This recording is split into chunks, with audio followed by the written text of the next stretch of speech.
Capítulo 13. A prova da fé.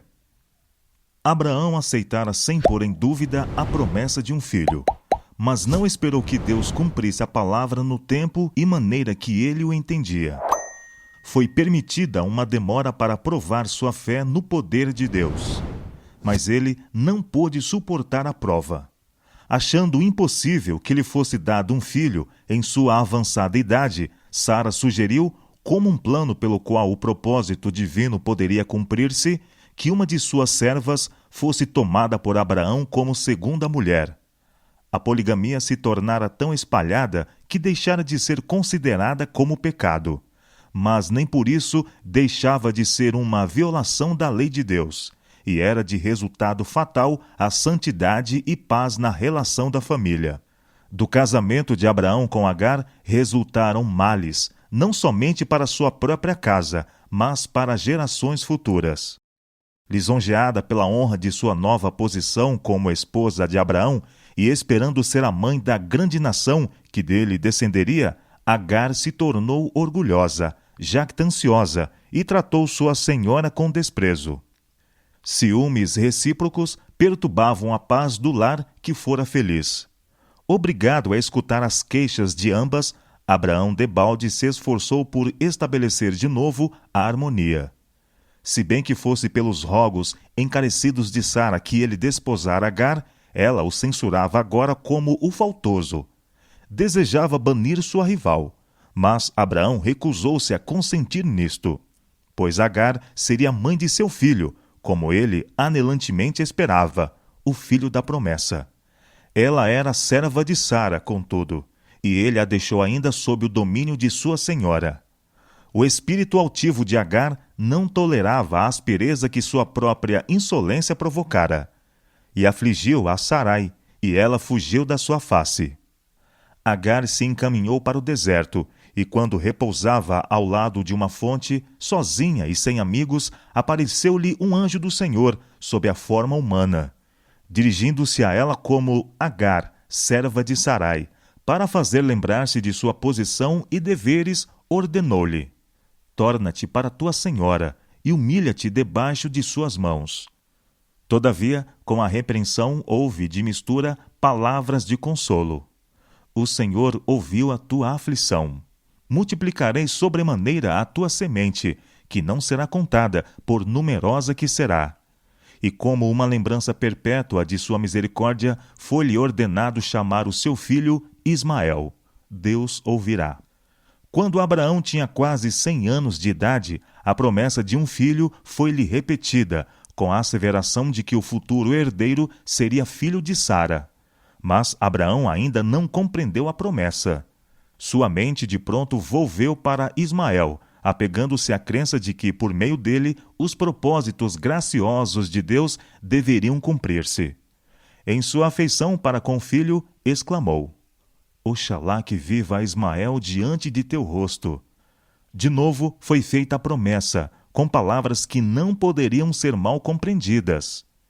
Na verdade, Sara, tua mulher, te dará um filho, e chamarás o seu nome Isaque, e com ele estabelecerei o meu concerto.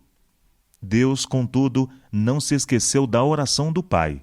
E quanto a Ismael, disse ele: também te tenho ouvido, eis aqui o tenho abençoado, e dele farei uma grande nação. O nascimento de Isaque, trazendo a realização de suas mais caras esperanças, após uma espera da duração de uma vida, encheu de alegria as tendas de Abraão e Sara. Mas para Agar, este acontecimento foi a destruição de suas aspirações enternecidamente acalentadas. Ismael, agora um rapaz, fora considerado por todos no acampamento como o herdeiro da riqueza de Abraão e das bênçãos prometidas a seus descendentes. Agora foi subitamente posto de lado, e em seu desapontamento, mãe e filho odiaram o filho de Sara. O regozijo geral aumentou a sua inveja, até que Ismael ousou zombar abertamente do herdeiro da promessa de Deus. Sara viu na disposição turbulenta de Ismael uma fonte perpétua de discórdias e apelou para Abraão, insistindo que Agar e Ismael fossem despedidos do acampamento. O patriarca foi lançado em grande angústia. Como poderia banir a Ismael, seu filho, ainda ternamente amado? Em sua perplexidade, rogou a direção divina. O Senhor, por meio de um santo anjo, determinou-lhe satisfazer o desejo de Sara. Seu amor por Ismael, ou Agar, não lhe deveria obstar, pois apenas assim poderia ele restabelecer a harmonia e a felicidade à sua família. E o anjo lhe fez a promessa consoladora de que, ainda que separado do lar de seu pai, Ismael não seria abandonado por Deus. Sua vida seria preservada e ele se tornaria o pai de uma grande nação. Abraão obedeceu à palavra do anjo, mas não sem uma dor aguda. O coração do pai estava oprimido por mágoa indizível quando despediu Agar e seu filho. A instrução proporcionada a Abraão no tocante à santidade da relação matrimonial deve ser uma lição para todos os tempos. Declara que os direitos e a felicidade desta relação devem ser cuidadosamente zelados, mesmo com grande sacrifício. Sara era a única esposa legítima de Abraão. Seus direitos como esposa e mãe, nenhuma outra pessoa tinha a prerrogativa de partilhar. Reverenciava seu marido, e nisto é apresentada no Novo Testamento como um digno exemplo. Mas não queria que as afeições de Abraão fossem dadas a outra. E o Senhor não a reprovou por exigir o banimento de sua rival. Tanto Abraão como Sara não confiaram no poder de Deus, e foi este erro que determinou o casamento com Agar. Deus havia chamado Abraão para ser o pai dos fiéis, e sua vida devia ser um exemplo de fé para gerações subsequentes. Mas sua fé não tinha sido perfeita. Mostrara a falta de confiança em Deus, ocultando o fato de que Sara era sua esposa, e novamente com seu casamento com Agar. Para que atingisse a mais elevada norma, Deus o sujeitou a outra prova, a mais severa prova que o homem jamais foi chamado a suportar. Em uma visão da noite, foi-lhe determinado que se dirigisse à terra de Moriá, e ali oferecesse seu filho em holocausto sobre um monte que lhe seria mostrado. No tempo em que recebeu esta ordem, havia Abraão atingido a idade de 120 anos. Era considerado como homem idoso, mesmo em sua geração. Em seus anos anteriores, fora forte para suportar agruras e enfrentar o perigo. Mas agora passara o ardor da juventude. Qualquer, no vigor da varonilidade, pode com coragem enfrentar dificuldades e aflições que lhe fariam desfalecer o coração em sua vida posterior, quando os pés estiverem vacilantes a caminhar para a sepultura. Mas Deus guardara sua última e mais rigorosa prova a Abraão, até que o fardo dos anos fosse pesado sobre ele, e ele almejasse o repouso das ansiedades e trabalhos. O patriarca estava morando em Berseba, rodeado de prosperidade e honra. Era muito rico e acatado pelos governadores da terra como príncipe poderoso. Milhares de ovelhas e cabeça de gado cobriam as planícies que se estendiam para além de seu acampamento. De todos os lados estavam as tendas de seus dependentes, os lares de centenas de servos fiéis. O filho da promessa havia crescido até a virilidade ao seu lado. O céu parecia ter coroado com sua bênção uma vida de sacrifício, ao suportar pacientemente a procrastinação das esperanças. Na obediência da fé, Abraão havia abandonado o país natal, afastara-se dos túmulos de seus pais e do lar de sua parentela. Vagueara como um estrangeiro na terra de sua herança. Tinha esperado por muito tempo pelo nascimento do herdeiro prometido. Por ordem de Deus, despedira seu filho Ismael. E agora, quando o filho que fora desejado durante tanto tempo chegava à varonilidade e o patriarca parecia poder divisar os frutos de suas esperanças, uma prova maior do que todas as outras estava diante dele. A ordem foi expressa em palavras que deveriam ter contorcido angustiosamente aquele coração de pai. Toma agora o teu filho, o teu único filho Isaque, a quem amas, e oferece-o ali em holocausto. Isaque era-lhe a luz do lar, a consolação da velhice, e acima de tudo, o herdeiro da bênção prometida. A perda de tal filho por desastre ou moléstia teria despedaçado o coração do pai extremoso, teria curvado sua encanecida cabeça pela dor. Entretanto, foi-lhe ordenado derramar o sangue daquele filho com sua própria mão. Pareceu-lhe uma terrível impossibilidade. Satanás estava a postos para sugerir que ele devia estar enganado, pois que a lei divina ordena: não matarás. E Deus não exigiria o que uma vez proibira. Saindo ao lado de sua tenda, Abraão olhou para o calmo resplendor do céu sem nuvens e lembrou-se da promessa feita quase 50 anos antes, de que sua semente seria numerosa como as estrelas. Se esta promessa devia cumprir-se por meio de Isaque, como poderia ser ele morto? Abraão foi tentado a crer que poderia estar iludido. Em sua dúvida e angústia, prostrou-se em terra e orou, como nunca antes orara, pedindo alguma confirmação da ordem quanto a dever ele cumprir essa terrível incumbência. Lembrou-se dos anjos enviados para revelar-lhe o propósito de Deus de destruir Sodoma e que lhe trouxera a promessa deste mesmo filho Isaque, e foi para o lugar em que várias vezes encontrara os mensageiros celestiais, esperando encontrá-los outra vez e receber algumas instruções mais. Mas nenhum veio em seu socorro. As trevas pareciam envolvê-lo, mas a ordem de Deus estava a soar-lhe aos ouvidos. Toma agora o teu filho, o teu único filho Isaque, a quem tu amas. Aquela ordem devia ser obedecida, e não ousou demorar-se. O dia se aproximava, e ele devia estar a caminho. Voltando à sua tenda, foi ao lugar em que Isaque, deitado, dormia o sono profundo, calmo, da juventude e inocência. Por um momento, o pai olhou para o rosto querido do filho. Voltou então a tremer. Foi ao lado de Sara, que também estava a dormir. Deveria despertá-la para que mais uma vez pudesse abraçar o filho? Deveria falar-lhe do mandado de Deus? Anelava aliviar o coração, falando a ela e partilhar juntamente com ela desta terrível responsabilidade. Mas se conteve pelo temor de que o pudesse impedir. Isaque era a alegria e o orgulho dela. Sua vida estava ligada a ele, e o amor de mãe poderia recusar-se ao sacrifício. Finalmente, Abraão chamou o filho, falando-lhe da ordem de oferecer sacrifício em uma montanha distante. Isaque tinha frequentes vezes ido com o pai a adorar em alguns dos vários altares que assinalavam suas peregrinações, e esta chamada não provocou surpresa. Fizeram-se rapidamente os preparativos para a viagem. Preparou-se a lenha, puseram-na sobre o jumento, e com 2 servos partiram. Lado a lado, pai e filho viajavam silenciosamente. O patriarca, ponderando seu cruel segredo, não tinha ânimo para falar. Seus pensamentos estavam naquela mãe ufana e extremosa, e considerava o dia em que sozinho deveria voltar a ela.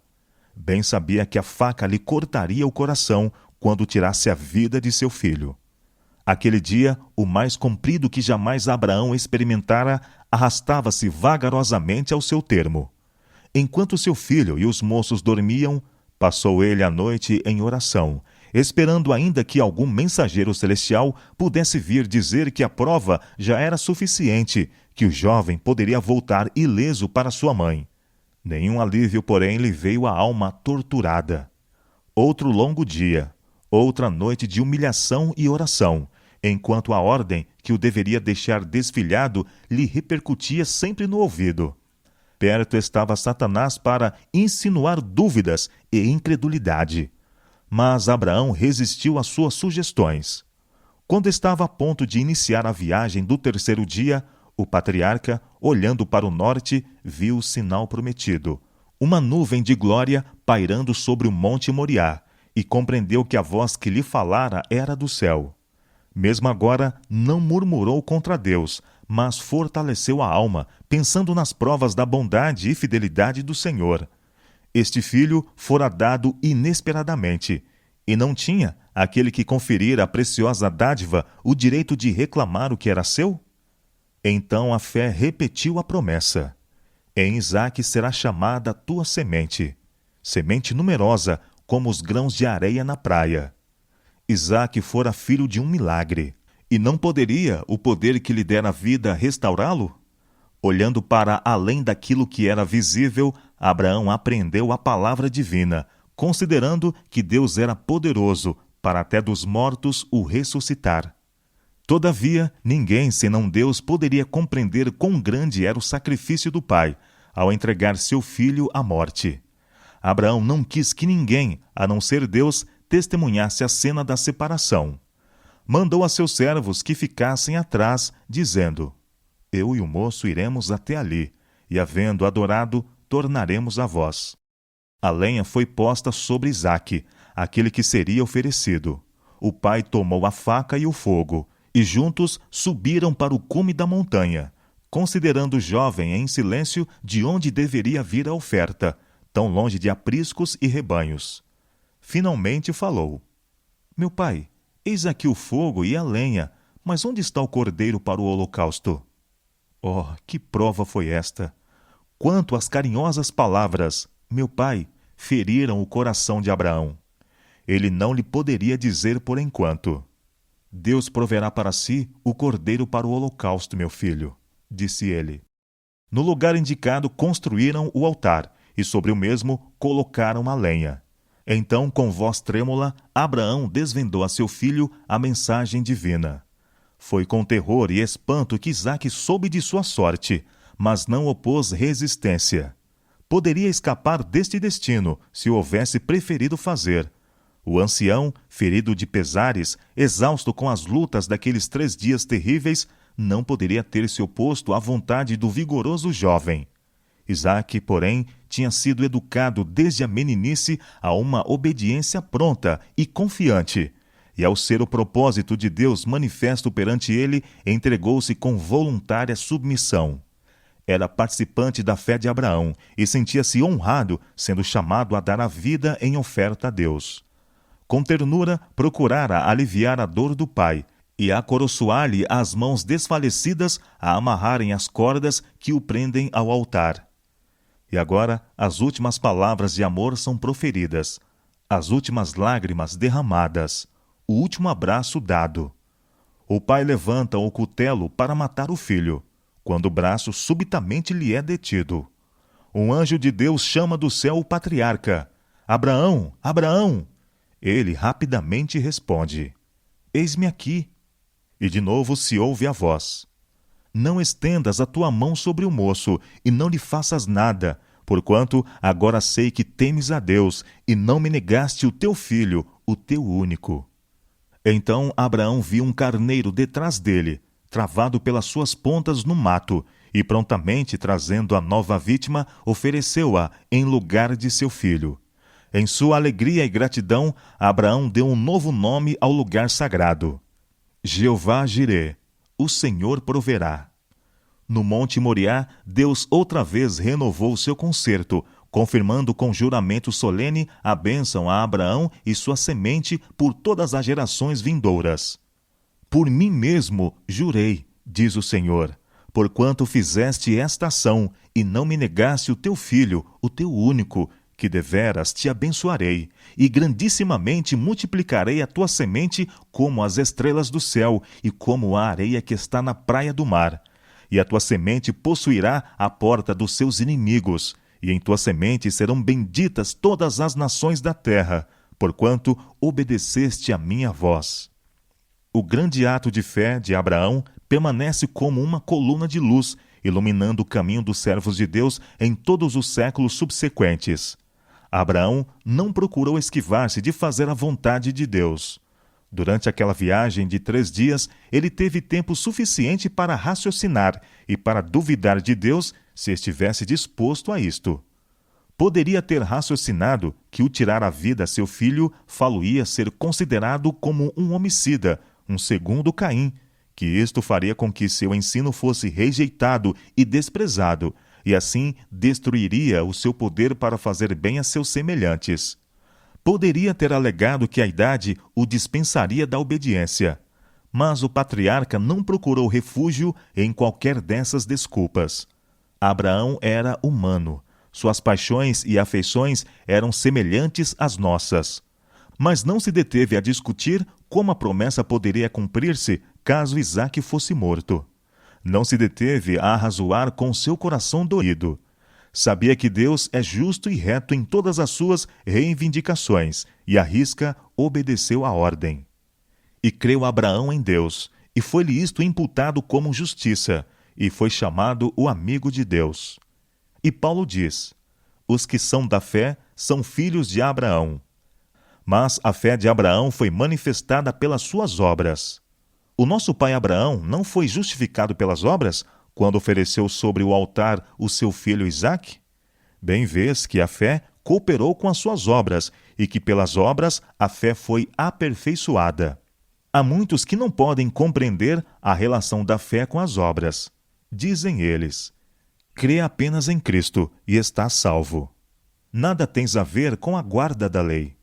Mas a fé genuína se manifestará pela obediência. Disse Cristo aos judeus incrédulos: se fosseis filhos de Abraão, faríeis as obras de Abraão. E com relação ao pai dos fiéis, declara o Senhor: Abraão obedeceu a minha voz e guardou o meu mandado, os meus preceitos, os meus estatutos e as minhas leis. Diz o apóstolo Tiago: a fé, se não tiver as obras, é morta em si mesma. E João, que tão amplamente se ocupa com o amor, diz-nos: este é o amor de Deus, que guardemos os seus mandamentos. Por símbolos e por promessas, Deus anunciou primeiro o Evangelho a Abraão. E a fé do patriarca fixou-se no Redentor vindouro. Disse Cristo aos judeus: Abraão, vosso pai, exultou por ver o meu dia, e viu-o e alegrou-se. O carneiro oferecido em lugar de Isaque representava o Filho de Deus, que seria sacrificado em nosso lugar. Quando o homem foi condenado à morte pela transgressão da lei de Deus, o pai, olhando para o filho, disse ao pecador: vive, eu achei um resgate. Foi para impressionar o espírito de Abraão com a realidade do Evangelho, bem como para lhe provar a fé, que Deus o mandou matar seu filho. A angústia que ele sofreu durante os dias tenebrosos daquela terrível prova foi permitida para que compreendesse, por sua própria experiência, algo da grandeza do sacrifício feito pelo infinito Deus para a redenção do homem. Nenhuma outra prova poderia ter causado a Abraão tal tortura de alma, como fez a oferta de seu filho. Deus deu seu filho a uma morte de angústia e ignominia. Aos anjos que testemunharam a humilhação e angústia de alma do Filho de Deus, não foi permitido intervirem, como no caso de Isaque. Não houve nenhuma voz a clamar: basta! A fim de salvar a raça decaída, o Rei da Glória rendeu a vida. Que prova mais forte se pode dar da infinita compaixão do amor de Deus? Aquele que nem mesmo a seu próprio Filho poupou, antes o entregou por todos nós, como nos não dará também com ele todas as coisas? O sacrifício exigido de Abraão não foi somente para seu próprio bem, nem apenas para o benefício das gerações que se seguiram, mas também foi para a instrução dos seres destituídos de pecado, no céu e em outros mundos. O campo do conflito entre Cristo e Satanás, campo este em que o plano da salvação se encontra formulado, é o compêndio do universo. Porquanto a Abraão mostrara a falta de fé nas promessas de Deus, Satanás o acusara perante os anjos e perante Deus de ter deixado de satisfazer as condições do concerto e de ser indigno das bênçãos do mesmo concerto. Deus desejou provar a lealdade de seu servo perante o céu todo, para demonstrar que nada menos que a perfeita obediência pode ser aceito, e para patentear de maneira mais ampla, perante eles, o plano da salvação. Seres celestiais foram testemunhas daquela cena em que a fé de Abraão e a submissão de Isaque foram provadas. A prova foi muito mais severa do que aquela a que Adão havia sido submetido. A conformação com a proibição imposta a nossos primeiros pais não envolvia sofrimentos, mas a ordem dada a Abraão exigia o mais angustioso sacrifício. O céu inteiro contemplava com espanto e admiração a estrita obediência de Abraão. O céu todo aplaudiu sua fidelidade. As acusações de Satanás demonstraram-se falsas. Deus declarou a seu servo: agora sei que temes a Deus. a despeito das acusações de Satanás, e não me negasse o teu filho, o teu único. O concerto de Deus, confirmado a Abraão por um juramento perante os seres de outros mundos, testificou que a obediência será recompensado. Tinha sido difícil, mesmo para os anjos, a aprender o mistério da redenção, isto é, compreender que o comandante do céu, o Filho de Deus, devia morrer pelo homem culposo. Quando foi dada a Abraão a ordem para oferecer seu filho, isto assegurou o interesse de todos os entes celestiais. Com ânsia intensa, observavam cada passo no cumprimento daquela ordem. Quando a pergunta de Isaque, onde está o cordeiro para o holocausto? Abraão respondeu, Deus proverá para si o cordeiro. E quando a mão do pai foi detida, estando a ponto de matar seu filho, e for oferecido o cordeiro que Deus provera em lugar de Isaque, derramou-se então luz sobre o mistério da redenção. E mesmo os anjos compreenderam mais claramente a maravilhosa providência que Deus tomara para a salvação do homem.